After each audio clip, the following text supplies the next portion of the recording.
Bismillahirrahmanirrahim. Assalamualaikum warahmatullahi wabarakatuh. Bersama kembali Bang JP dalam acara Kurma Kultum Ramadan bersama Honda. Alhamdulillah, sore hari ini kita kedatangan tamu Ustadz Yuda Abdurrahman. Ya. Alhamdulillah beliau menyempatkan waktunya untuk hadir bersama kita dan menyapa sahabat Honda Bubble. Ustadz, dipersilakan untuk menyapa sahabat Honda Bubble. Assalamualaikum warahmatullahi wabarakatuh. Selamat sore sahabat Honda Bubble. Selamat menjalankan ibadah puasa. Semoga diberikan kelancaran hingga dapat menyempurnakan ibadah puasa bulan Ramadan 1 bulan penuh insyaallah. Baik Ustadz, kesibukan sekarang apa Ustadz? Kesibukan sekarang masih mengajar di Ma'had Al-Maqdisi Darul Mahabbah. Alhamdulillah kami diamanahi sebagai mudir di Ma'had Al-Maqdisi Darul Mahabbah, juga diamanahi untuk mengepalai bidang kajian dan diklat di Himpunan Dai Muda Indonesia wilayah Bangka Belitung. Jadi sahabat Honda Bubble, beliau menyempatkan waktu di tengah kesibukannya mengisi materi yang akan disampaikan oleh Ustadz Yuda Abdurrahman kepada sahabat Honda Bubble yang pada di luar sana. Nah, materinya kali ini Ustadz, kira-kira amalan apa yang dianjurkan ketika bulan Ramadan, bulan puasa ini, terutama di malam hari Ustadz? Iya, di antara amalan yang dianjurkan untuk kita kerjakan selama Ramadan ada banyak ya. Banyak. Tetapi kalau kaitannya dengan amalan di malam hari, tentu yang paling utama adalah sholat malam. Sholat malam. Ya, jadi qiyamul lail, sebagaimana dalam hadis riwayat Bukhari, Nabi SAW menyampaikan, man qama Ramadan imanan wa ihtisaban ghufira lahu ma taqaddama min dhanbi. Siapa yang berdiri, maksudnya qama, berdiri mengerjakan sholat malam ya di bulan Ramadan, imanan wa ihtisaban, karena keimanan, wa ihtisaban, dan mengharapkan pahala dari Allah Subhanahu wa taala. Ghufira lahu ma taqaddama min dhanbi, maka semua dosanya akan diampuni oleh Allah Subhanahu wa taala. Dosa-dosa yang terdahulu tentunya yang pernah dia kerjakan. Seperti itu. Nah, ini amalia yang utama ya. Apakah itu salat tahajud atau salat tarawih dan witir. Seperti itu. Cuman umumnya para ulama mentafsiri hadis ini dengan makna salat tarawih. Seperti itu. Salat tahajud juga tetap dia memiliki keutamaan untuk dikerjakan. Kata Nabi sallallahu alaihi wasallam, "Alaikum biqiyamil lail." Hendaknya kalian senantiasa mengerjakan salat malam. Fa innahu da'bu salihina min qablikum, karena dia merupakan kebiasaan orang-orang saleh sebelum kalian. Dan mereka yang mengerjakan salat malam dipuji oleh Allah dalam Al-Qur'an. Kata Allah Subhanahu wa taala, "Tatajafa junubuhum 'anil madaji' yad'una rabbahum khaufan wa tama'an wa mimma razaqnahum yunfiqun." Tatajafa junubuhum, lambung mereka jauh daripada tempat tidur mereka. Maksudnya apa? Mereka tinggalkan tempat tidur mereka, kenikmatan tidur mereka. Mereka berdiri menghadap Allah Subhanahu wa taala. Yad'una rabbahum khaufan wa tama'an. Mereka berdiri tegak, berdoa, meminta ampun, salat kepada Allah Subhanahu wa taala dengan penuh ketakutan dan mengharapkan pahala dari Allah Subhanahu wa taala. Seperti itu. Dan ini merupakan amaliyah yang kelak akan memudahkan hidup kita di dunia ataupun di akhirat. Kata Allah dalam Al-Quran, "Faminal laili fatahajjat bihi nafilatan lak." Pada sebagian malam hendaknya kalian bertahajud ya, salat malam, nafilatan lak, sebagai ibadah tambahan untuk kalian. Asa ayyab'atsa rabbuka maqaman mahmuda.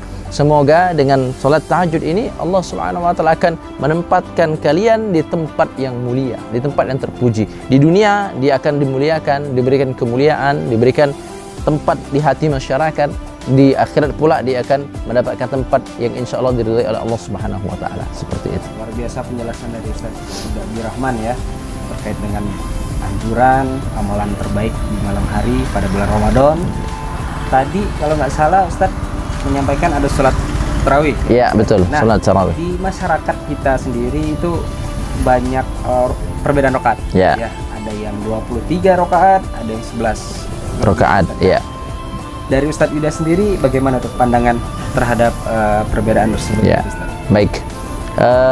Berangkat dari hadis tadi ya, man qama Ramadan imanan wa ihtisaban ghufira lahu ma taqaddama min dhanbi. Siapa yang mengerjakan salat malam di bulan Ramadan karena keimanan, ya, wahtisaban, dan berbahagia mengharapkan pahala dari Allah Subhanahu wa taala. Ghufira lahu ma taqaddama min dzambi. Dosa-dosanya akan diampuni oleh Allah Subhanahu wa taala. Nah, sudah kita jelaskan tadi, para ulama mentafsiri hadis ini dengan makna salat tarawih. Memang terdapat ikhtilaf, dan ini sudah terjadi di zaman para ulama sebelum kita. Bukan cuma sekarang muncul, tidak. Memang sudah terjadi perbedaan pendapat apakah 11 rakaat ataupun 23 rakaat. Ya. 11 rakaat boleh dikerjakan. 23 tentu juga lebih baik. Seperti itu. Jadi tidak jadi masalah. Adapun yang mengerjakan 11 rakaat berangkat dari hadis riwayat Bukhari, ketika Sayyidah Aisyah ditanya bagaimana solat malam Rasulullah ketika bulan Ramadan, kata Sayyidah Aisyah, ma yazidu fi Ramadan wala fi ghairiha ala 11 rakaat, ala 11 rakaatan. Nabi sallallahu alaihi wasallam tidak pernah menambahi di Ramadan ataupun di selain Ramadan ala 11 rakaatan, lebih dari 11 rakaat. Nah, ini menjadi dalil sahabat-sahabat atau saudara-saudara muslim kita yang mengerjakan tarawih 11 rakaat. Nah, adapun yang 20 rakaat juga memiliki dalil. Ini merupakan hadis riwayat Baihaqi dengan sanad yang sahih, ya. Ketika disampaikan kanu yaqumuna ala ahdi Umar bin Khattab radhiyallahu anhu fi syahri Ramadan bi 23 rakaatan. Para sahabat dulu, ya, mereka salat tarawih di masa Umar bin Khattab di malam bulan Ramadan 23 rakaat, seperti itu. Memang kenapa muncul ikhtilaf? Ini yang harus kita dudukkan dulu permasalahannya. Kenapa muncul perbedaan di kalangan masyarakat, di kalangan kaum muslimin? Karena memang tidak ada penetapan bilangan rakaat secara pasti oleh Rasulullah, sebagaimana jelasnya bilangan salat atau bilangan rakaat salat sunnah rawatib. Qobliyah subuh 2 rakaat, qobliyah zuhur 2 rakaat, ba'diyahnya 2 rakaat, seperti itu. Tarawih tidak dijelaskan secara pasti. Maka dari banyak hadis yang berkembang, para ulama kemudian memiliki pemahaman berbeda-beda. Ada yang 11, ada yang 23 plus witir, ya. 8 rakaat tarawih, 3 witir yang 11, 20 rakaat tarawih, ya, 3 witir yang 23 rakaat, seperti itu. Nah, ini semua karena berangkat daripada pemahaman para ulama mengenai banyak hadis, karena memang tidak ada kejelasan berapa bilangan rakaat. Nabi sendiri salat tarawih itu cuma 2 malam, ya. Di malam ketiga beliau tidak salat tarawih berjemaah dengan para sahabat. Malam pertama, malam kedua beliau salat bersama para sahabat, ya. Kemudian di malam ketiga para sahabat berkumpul di Masjid Nabawi ingin salat tarawih lagi, kemudian tidak keluar Nabi sallallahu alaihi wasallam. Kata beliau, saya takut diwajibkan untuk kalian, maka akan membebani kalian. Seperti itu. Nah, maka para sahabat dari masa itu mereka salat sendiri-sendiri. Ada yang salat di pojokan masjid dengan beberapa kelompok jemaah, ada yang sendirian, ada yang satu kelompok lagi buat jemaah lain. Ketika Umar bin Khattab menjadi khalifah, kata beliau, inni ara, sesungguhnya aku melihat, ya, lau kuntu jama'tu haula, seandainya aku kumpulkan orang-orang itu bi qari'in wahidin, pada satu imam, maka ini menjadi perkara yang baik. Akhirnya beliau kumpulkan imamnya pada saat itu Ubay bin Ka'ab.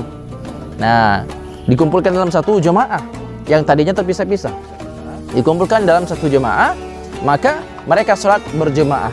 Kata Umar bin Khattab ketika beliau melihat para sahabat salat tarawihnya berjemaah, ni'matun bid'ah hadhihi. Ini perkara baru yang baik menurut beliau. Nah, ketika ditanya oleh murid Abu Hanifah, Imam Abu Hanifah ditanya oleh Imam Abu Yusuf, murid beliau, apakah Umar bin Khattab mengerjakan hal demikian? Ya, 20 rakaat salat tarawih dikumpulkan dalam satu imam, memiliki landasan dalil. Kata Imam Abu Hanifah, lam yakun Umar mubtadi'. Umar bukan orang yang mubtadi', membaharu syariat, tidak. Tentu yang beliau kerjakan ada landasan, ada sandarannya dari Rasulullah sallallahu alaihi wasallam. Apakah itu beliau mengambil istidlal dari hadis am atau hadis khas? Begitu, ya. Nah, maka dari sini menjadi kesepakatan para ulama, sebenarnya jumhur salat tarawih itu umumnya dikerjakan 23 rakaat. Madhab Syafi'i, Hambali, Hanafi dan sebagian madhab Maliki, mereka mengerjakan 23 rakaat. Sampai sekarang di Masjid Nabawi, Masjidil Haram pun 20 rakaat. Seperti itu. Kalau kita umrah, betul, kita umrah Ramadan, mereka ngerjakan 23 rakaat di Mekah. Bahkan di Madinah, ya, ini pendapat yang dipilih oleh mazhab Maliki, 36 rakaat ditetapkan ketika zaman Umar bin Abdul Aziz sebagai khalifah. 36 rakaat. Kenapa? Karena kata Imam Syafi'i, ya ra'aitun nas, ya, aku melihat orang-orang shalah bil Madinah, mereka salat di Madinah, salat tarawih maksudnya 36 rakaat. Dan di Mekah aku melihat 20 rakaat. Plus witir 23 rakaat. Seperti itu. Ini kata Imam Syafi'i, ya, rahimallahu taala. Maka kata beliau tidak mesti begitu. Maksudnya ya kurang dari 20 atau kurang dari 36 tidak jadi masalah. Nah, sehingga untuk menengahi masalah ini, kemudian para ulama, di antaranya adalah Syekh Abdullah Bafaqi di kitab Busyrul Karim, beliau menjelaskan kalau seandainya dikerjakan kurang daripada 20 rakaat pun tetap sah dan dapat pahala tarawih. Seperti itu. Kenapa? Karena keumuman dalil, man qama Ramadan iman wa ihtisaban. Siapa yang qama, berdiri di malam hari bulan Ramadan karena keimanan, karena mengharapkan pahala dari Allah, maka tidak jadi masalah, ya, dikerjakan kurang atau lebih, ya, boleh-boleh saja. Karena sekali lagi tidak ada penetapan bilangan rakaat yang langsung warid atau datang dari Rasulullah Shallallahu Alaihi Wasallam, sehingga tidak perlu lagi kita gontok-gontokan, berdebat, tidak perlu berdebat, ya.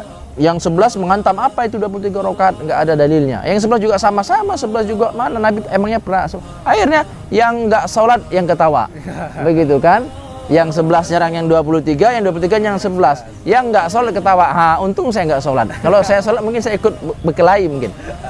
Seperti itu. Maka boleh, silakan. 11 tafadhal, 23 fadhal. Cuman para ulama nanti menggarisbawahi yang mengerjakan sholat 11 tetap lebih utama dengan syarat bacaannya panjang. 11 rakaat 1 juz. Begitu. Dilakukan di pertengahan malam, bukan di akhir malam. Ya. Atau yang 23 rakaat. Kenapa 23 rakaat? Karena rakaatnya lebih banyak. Seperti itu. Dalam kaidah fikih, betul. Dalam kaidah fikih dijelaskan, maka na aktsaru fi'lan kana aktsaru fadlan. Perkara lebih banyak pekerjaannya, lebih banyak pahalanya. Seperti itu. Cuman orang kita ini kan 20 lama, 11 rakaat 1 juz juga lama. Akhirnya 11 rakaat, ya, bacaannya pendek-pendek seperti itu. Nah, ini yang perlu diperhatikan. Baik, seperti itu. Luar biasa penjelasan dari Ustaz Abdul Rahman terkait dengan rakaat tarawih, ya. Sebenarnya kita tidak boleh memperdebatkan. Betul. Ustaz, ya. Ya. Yang tidak masalah mau 11 rakaat, tidak masalah mau 23 rakaat. Yang masalahnya tidak sholat. Ya, betul. Jangan sampai kita nggak sholat tarawih, betul. karena sesuai yang disampaikan oleh Ustaz Ida Abdul Rahman, kalaupun yang berdiri tadi ya, beribadah istilahnya di malam hari itu keutamaannya luar biasa. Kita mendapatkan pahala yang banyak dari sini. Yang Ustaz terakhir nih Ustaz, tips dan trik nih buat sahabat Honda Bubble yang ada di luar sana dan masyarakat Bangka Belitung untuk istilahnya khusyuk beribadah ketika tarawih gitu kan. Benar-benar sungguh-sungguh istilahnya ketika menjalankan sholat tarawih. Banyaknya dari teman-teman tidak usah bercerita dengan orang lain. Kadang saya sendiri kalau kelelahan dalam bekerja, ngantuk istilahnya. Nah, tips dan triknya buat sahabat Honda Bubble dan masyarakat Bangka Belitung. Kita jadikan hadis tadi riwayat Bukhari tadi, man qama Ramadan iman ihtisaban ghufira lahu ma taqaddama min dzambi, ini sebagai kabar gembira untuk kita, sebagai doping, ya. Sehingga kita ini manusia yang tentu banyak sekali dosa, membutuhkan ampunan daripada Allah Subhanahu wa taala, ya. Inilah kesempatan kita untuk membersihkan dosa-dosa kita, ya. Dan kita betul-betul memahami hadis ini, man qama Ramadan imanan, karena keimanan kita kepada Allah Subhanahu wa taala. Kita betul-betul ingin memperbaiki iman kita, ingin membangun pondasi takwa di dalam hati kita. Kita bersemangat, bergegas, wasari'u ila magfiratin min rabbikum, bersegeralah kalian, bergegas menuju ampunan Allah Subhanahu wa taala. Seperti itu. Kemudian wahtisaban, ihtisab. Makna ihtisabnya apa? Betul-betul kita gembira. Kenapa? Karena kita mengharapkan pahala dari Allah, mengharapkan ampunan daripada Allah Subhanahu wa taala. Ya, namanya orang gembira, ingin berjumpa dengan kekasihnya, ingin berjumpa dengan orang yang dia cintai seumpamanya, ya. Antum misalkan gembira ingin bertemu dengan Presiden Jokowi, karena antum mengidolakan Presiden Jokowi, maka seletih apapun ketika beliau datang kita akan datangi. Kita akan semangat, hilangkan tuh hilang lelah. Seperti itu. Demikian pula kita mau jumpa dengan Allah Subhanahu wa taala. Maka 20 rakaat, 11 rakaat bukan masalah. Ya, mau panjang rakaatnya, mau pendek rakaatnya, mau panjang bacaannya, mau pendek bacaannya bukan masalah. Kenapa? Karena kita ihtisab, kita bergembira. Ya, bergembira menghadap Allah Subhanahu wa taala, berjumpa dengan Allah Subhanahu wa taala. Kenapa kita main handphone ya? Berjam-jam kuat. Main handphone tuh kita kalau setengah jam tuh kurang rasanya. Kadang-kadang habis isya tidur-tiduran di kamar, scroll sana scroll sini, setengah 12 tiba-tiba astagfirullahaladzim udah lewat tanpa terasa. Itu pun masih kurang kadang-kadang. Ya, kenapa ketika menghadap Allah Subhanahu wa taala kita lemah? Ya, ketika mengharapkan ampunan daripada Allah, pahala daripada Allah, kita tidak bergairah, tidak bersemangat. Kenapa kita nongkrong di warung kopi, kongko-kongko, ngobrol-ngobrol, bicara ghibah, bicara perkara yang sia-sia, kuat tahan berjam-jam. Kenapa sholat tidak kuat? Wah, padahal cuma 20 rakaat, apalagi yang 11 rakaat. Seperti itu ya. Jangan sampai sholat kita sebagaimana na'udzubillah sholat orang-orang munafik. Ada sifat nifak dalam hati kita. Kata Allah, orang-orang munafik itu fa idza qamu ila shalah qamu kusalah. Kalau mereka berdiri untuk mengerjakan sholat, qamu kusalah. Mereka berdiri dengan rasa malas. Yura'unan nas, karena pengen sekedar dilihat oleh manusia. Na'udzubillah, jangan sampai ada sifat nifak lawan. Ya Allah, saya tidak mau jadi orang yang ada kemunafikan dalam hatinya. Bergegas berangkat. Imamnya 11, alhamdulillah bisa istirahat di rumah. Imamnya 23, jangan, wah 23 imam nih.